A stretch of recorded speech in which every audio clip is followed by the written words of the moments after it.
Thank Sarah, Mira.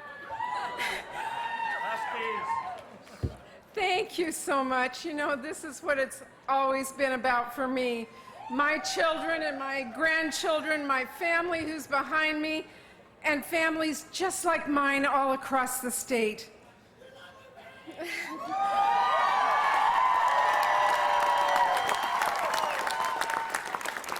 I know this is a difficult moment. We're all waiting and we are watching. But here in Washington State, voters voted for progress, and I love you for that.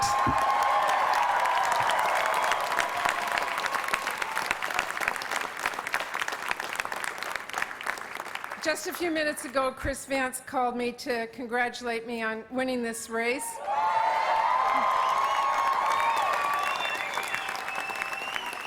We still have some votes, as usual, that need to be counted, but the results are pretty clear. Thank you for re-electing me to be your voice as your United States Senator. Thank you. Thank you so much.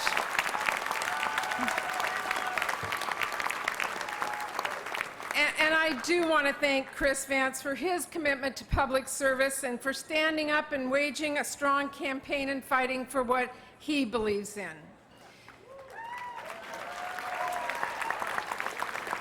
Well, tonight, Washington State voters have spoken loud and clear. I ran my campaign on the simple idea that our country needs to work for all of our families, not just the wealthiest few. On the idea that economic growth should come from the middle out, not just trickle down from the top. That's when workers succeed. When our families have more money in their pockets, then our businesses succeed, and the economy succeeds, and our country gets stronger. I ran my campaign on the idea that government can be a force for good, a place where we can come together to offer up a hand to those who need it the most, where the promise of opportunity for everyone in our great nation is kept and where it is protected, the way it was for me and my family when I was growing up.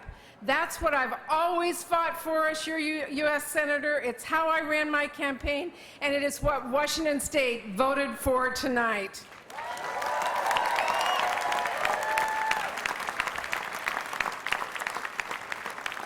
We do live in an amazing country, but as we know, this election season has not been our finest moment as a nation.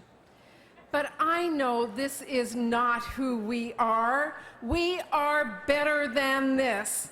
And I am hopeful that despite what we are seeing coming out of this campaign, we are going to work to prove we are better than this. It is time for us to come together as a country. It is time for us to heal. It is time for us to make it clear we have to be a country where we treat each other with respect, where our differences are celebrated, where women feel safe, where immigrants can feel welcome.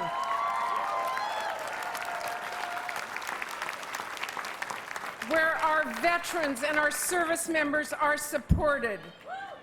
Coming out of tonight, we need to make sure that the darkness that still lives in this country of racism and hatred and division is pushed back strongly. It is up to us.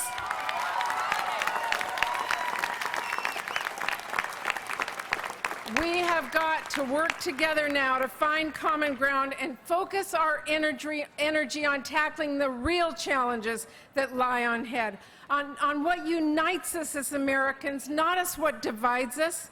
We have to be a country that where anyone, no matter who they are or where they come from or the color of their skin or how much money they have, can have a government and a country that has their back. That they too can work hard and achieve that American dream. That's the country that I know we can be. It's the country I want there to be for my grandchildren. It is the country I know that our Washington State families elected me to keep fighting for.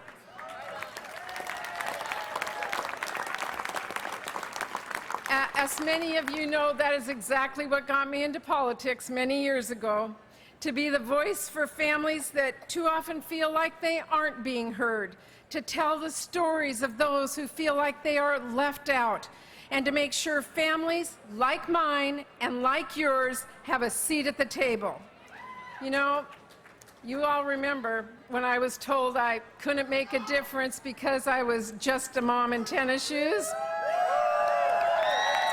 Well, I laced up those shoes and I worked even harder.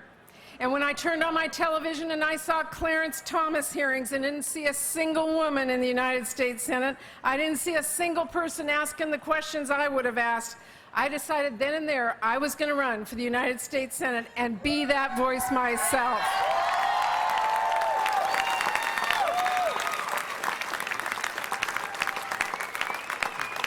So, this is the promise I make to you tonight. It's the promise I made then and every day since. I will never stop being your voice. I will never stop representing your values. I will never stop working, and I will never stop fighting.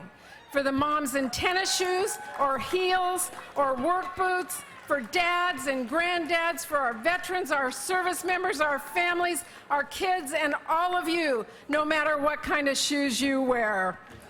So,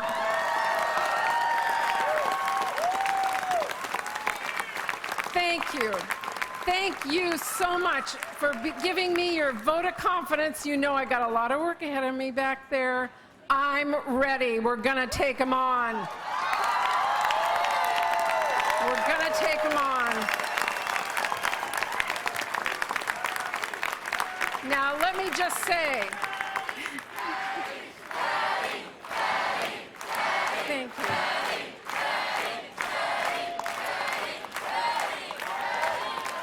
Thank you. You know, I just want to say, we know the polls have closed around the country. We still don't know who won the presidency.